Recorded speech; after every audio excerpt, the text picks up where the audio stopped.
Dünyanın en meşhur batıklarından biri olan Titanic'in trajik hikayesini çoğu insan duymuştur. Titanic, yapıldığı dönemin en büyük ve en lüks yolcu gemisiydi. Daha ilk yolculuğunda karşısına çıkan buzdağına çarpıp Atlas Okyanusu'nun derinliklerine gömülmüştü. Gemide yeteri kadar filika olmaması sebebiyle 1500 yolcu, -1 derecedeki dondurucu okyanus suyunda hipotermiden dolayı donarak öldü. Titanic kazası bu korkunç can kaybıyla denizlerde yaşanan gemi kazalarında tarihin gördüğü en büyük kazalardan biri olarak kayıtlara geçti. Uzun yıllar sonra okyanusun 3000 metre derinliğinde ikiye bölünmüş olan batığı bulundu. Ardından dünya genelinde daha da meşhur olmasını sağlayan filmi çekildi.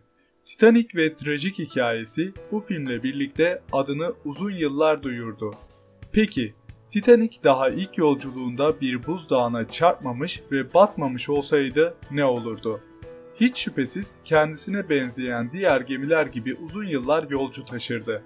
Muhtemelen bugün olduğu kadar meşhur olamazdı ve çoğu insan Titanic adında bir geminin varlığından bile habersiz olurdu. Queen Mary, Titanic gibi tarihteki büyük yolcu gemilerinden birisidir. Bu gemi Titanic battıktan sonra yapıldı ve uzun yıllar kullanıldı. Queen Mary'nin hikayesine bakarak Titanic eğer batmasaydı nasıl bir hikayesi olabilirdi kısaca bakalım. Titanic dönemin en büyük gemi şirketlerinden biri olan White Star Line şirketi tarafından İrlanda'da yapılmıştı. İlk seferine 1912 yılında çıkmıştı. Birinci Dünya Savaşı'nın başlamasına henüz 2 yıl vardı. Eğer batmasaydı bu süre içerisinde muhtemelen okyanuslar arasında yolcu taşıyacaktı. Ardından Birinci Dünya Savaşı çıkınca muhtemelen devlet tarafından el konulup savaşta kullanılacaktı. Bu savaşı batmadan atlatırsa yolcu gemisi olarak görevine devam edebilirdi.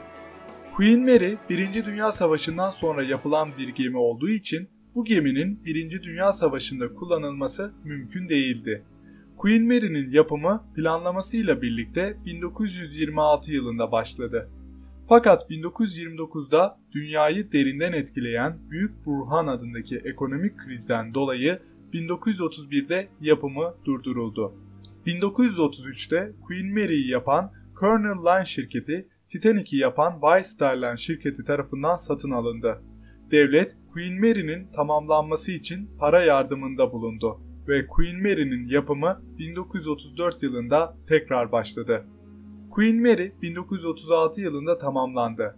İlk yolculuğunu Titanic gibi İngiltere'nin Southampton limanından Amerika'nın New York şehrine yaptı. İkinci Dünya Savaşı'nın başladığı 1939 yılına kadar Atlantik Okyanusu'nda on binlerce yolcu taşıdı. İkinci Dünya Savaşı'nın başlamasıyla birlikte Queen Mary savaş için hazırlandı ve tekrar boyandı. Bu yıllarda çeşitli görevlerde kullanıldı. Düşman gemileriyle çarpıştı. Bu çarpışmalarda hasar alsa da 2. Dünya Savaşı bitene kadar batmadan kalabildi.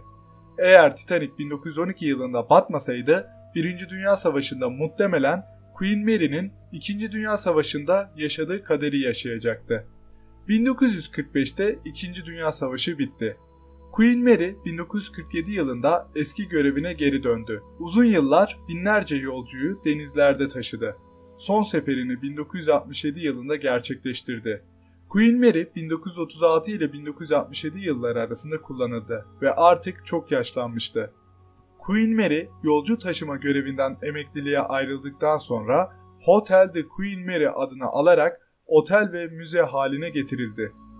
Bugün halen bir otel olan Queen Mary, Amerika Birleşik Devletleri'nde misafirlerini ağırlamaktadır. Titanic eğer batmamış olsaydı ve bugünlere gelebilseydi, Queen Mary'nin olduğu gibi tarihi bir otel ve müze olabilirdi. İnsanlar Titanic'te yolculuk edemeseler de gemide konaklama şansına sahip olabilirdi.